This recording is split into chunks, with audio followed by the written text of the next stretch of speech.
नाशिक शहरातील 4 जागांपैकी एक जागा शिवसेनेला मिळावी. शिवसेनेचे उपनेते अजय बोरस्ते यांनी तशी मागणी केली आणि या मागणीमुळे महायुतीमध्ये वाद होण्याची शक्यता आहे. आमदारांच्या कामावर नाराजी असल्याचं देखील अजय बोरस्ते यांनी सांगितल्यामुळे खळबळ माजली आहे.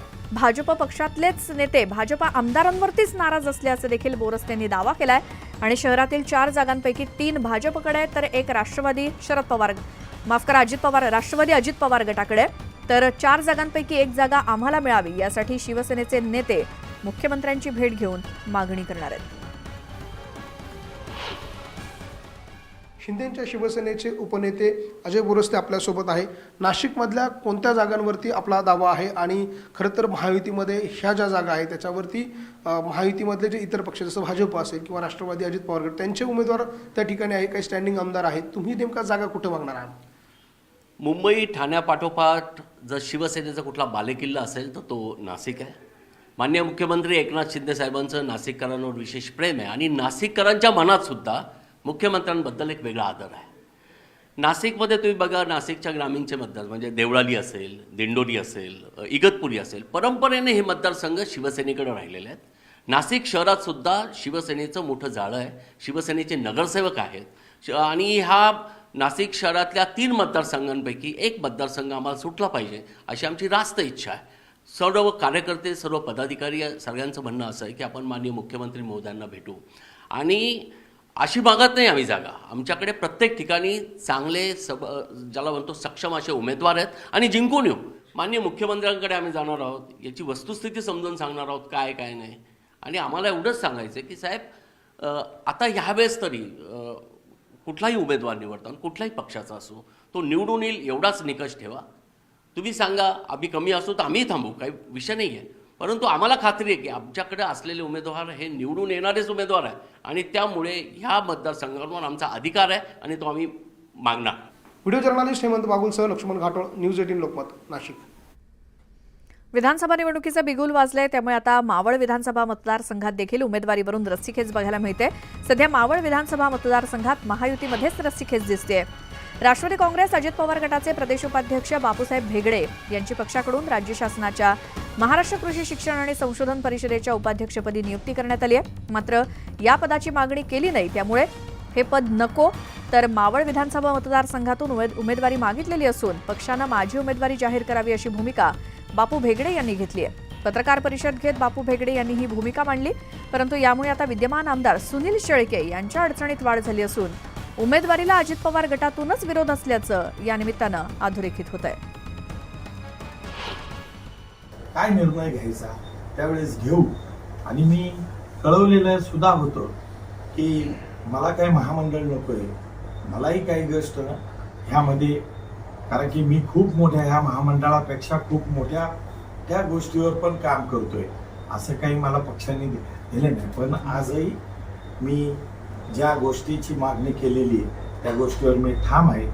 त्यामध्ये माझे राष्ट्रवादी काँग्रेस, माझे सर्व कार्यकर्ते त्यामध्ये सुद्धा ठाम आहे. राष्ट्रवादी शरद पवार गटाचे नेते राजेश टोपे निवडून येत असलेल्या जालन्यातील घनसावंगी मतदारसंघावरती ठाकरे गटानं दावा केलाय, त्यामुळे माजी मंत्री राजेश टोपेंच्या अडचणी वाढणार आहेत.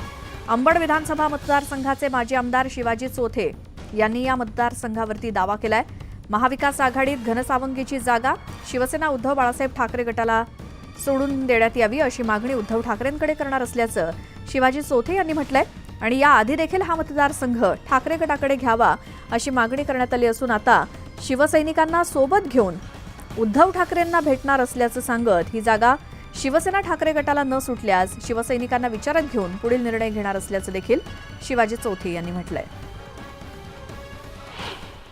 2014चा अनुभव आमच्या डोळ्यासमोर आहे की 2 दिवसात युती तुटली. त्यामुळं आम्ही लढायच्या दृष्टीनं कधी तयार असतो. शिवसैनिक हा लढवा आहे तो झोपलेला नसतो. आम्ही सदैव तत्पर आणि दक्ष असतो आणि त्या अनुषंगाने आम्ही हे दौरे केलं, उद्या समजा युती तुटलीच काय करणार, मग आम्ही काय करायचं त्यावेळेस. तर तो आता आघाडीचा प्रश्न आहे की सिटिंग जागा सोडायची नाही सोडायची, नेत्यांच्या पातळीवरचा प्रश्न आहे. पण शेवटी मला कार्यकर्त्यांच्या भावना जपावं लागणार आहेत, कार्यकर्त्यांचं म्हणणं ऐकून घ्यावं लागणार आहे. राज्यामध्ये विधानसभा निवडणुकीची घोषणा झाल्यानंतर भाजपची पहिली उमेदवारांची यादी कधी जाहीर होणार याची इच्छुकांना प्रतीक्षा लागली आहे. त्यातच नाना पटोले यांच्या विरोधात साकोली विधानसभा मतदारसंघातून संघाचे माजी प्रचारक सोमदत्त करंजेकर यांना भाजपकडून ग्रीन सिग्नल दिल्याची माहिती समोर येते. संघाचे माजी विदेश विभाग प्रचारक राहिलेले आणि सामान्य व्यक्तिमत्व प्रसिद्ध डॉक्टर सोमदत्त करंजेकर साकोलीमध्ये मतदारसंघात तयारीला लागलेत. साकोली मतदारसंघात नाना पटोले अपेक्षित विकास करू शकले नाहीत आणि नाना पटोले 35 वर्ष राजकारण करतायत पण रोजगार देऊ शकले नाहीत, असा साकोलीतल्या मतदारांचा आजही मानस असल्याचं सोमदत्त करंजेकर यांनी म्हटलंय. त्यामुळे आता भाजपकडून सोमदत्त करंजेकर यांना उमेदवारी मिळणार का किंवा दुसरा उमेदवार नाना पटोले यांच्या विरोधात निवडणुकीत उतरवला जाईल हे पाहणं महत्त्वाचं आहे.